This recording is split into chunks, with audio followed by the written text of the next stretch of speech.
Hello there, you're watching the mixer of clips, and today we are going to be counting down the best Doctor from worst to best. This is not just at the Doctors themselves, but also at the writers. Beginning at number 13 there. But before we get into this video, if you're new, then please do hit that subscribe button, and also please give this a like and let me know if you agree with this list. Number 13, Jodie Whittaker.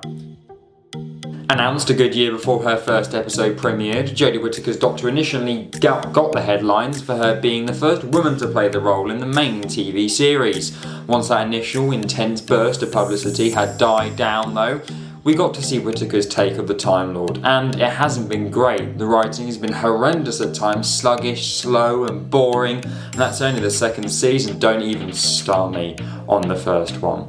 But of course, Jodie still has one season to go, so let's hope she can redeem herself. And let's also hope that Chibnall quits Doctor Who and TV for that matter and just never ever return.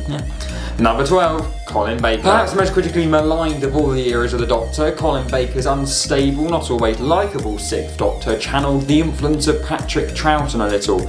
But for Baker's C, there was a little bit of being on a hiding to nothing. He inherited the role at a trouble point in the show's history when its very future was under threat, and the BBC at one stage putting Doctor Who on hold for 18 months. Not the most appropriate in hindsight. Baker's work has received far more retrospective praise than it got at the time. Number 11, Sylvester McCoy. He was the incumbent Doctor when the show was finally axed by the BBC in 1989, but this was ironically at a point when the stories were notably strong and the core TARDIS team. The Doctor alongside Sophie Aldred's Ace was the best it had been for some time. McCoy's Doctor very much captured that much sought after mysterious edge and darker shades to the character, and adventures were introduced. Number 10, Paul McGann. One TV movie and a web-only episode were the only official on-screen opportunities Paul McGann got to bring his Doctor to the world. It's testament to his work that he made such an impact and continues to be so strongly linked with the show. Eccentricity was at the heart of his performance in the role, along with a romantic edge that Doctor Who would explore more when it returned into the 2005 revival. It's just a shame we didn't get more time than McGann to explore that too. His line of audio dramas of the Doctor is excellent though. Number 9, Peter Davison. When Tom Baker decided to leave Doctor Who, there was no intention of finding a direct replacement. Rather, the decision was made to go younger with Peter Davison, already in the public eye thanks to his work in the shows All Creatures Great and Small.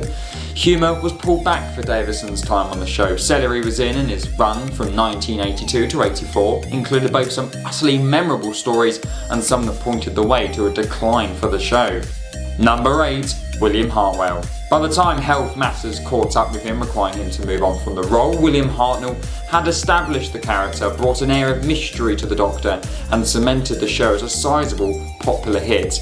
The first Doctor had been portrayed on screen again by other actors, notably Richard Hurdnall and David Bradley. But it's notable that whenever the show looks to bring more mystery to the character, it's Hartnell's brilliant portrayal that regularly cited, rightly so.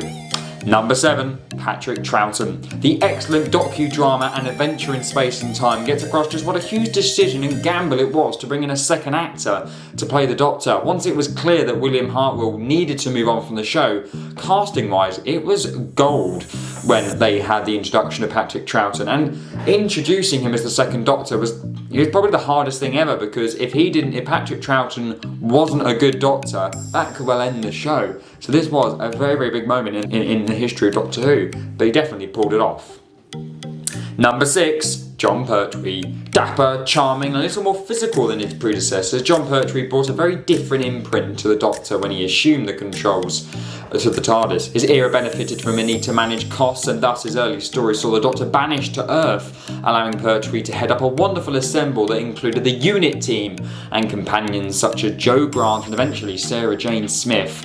Pertwee's Doctor even had his own iconic catchphrase, "Reverse the polarity of the neutron flow." Many imitated it. Nobody matched it. Number 5, Christopher Eccleston. Behind the scenes disputes led to Christopher Eccleston playing the Doctor for just one season, but his pivotal contribution to the show can't be understated. He reintroduced the character to BBC One at the heart of the 2005 revival of the show, helping bring in a whole new and very big audience to it. A manic ball of energy was still behind his otherwise friendly eyes. The Ninth Doctor will only ever be seen for 13 episodes, but they'll be among the more important 13 episodes in the history of the show's success. I do definitely think that Christopher Eccleston would have been higher in my list if he'd been the Doctor for longer. Number 4, Peter Capaldi.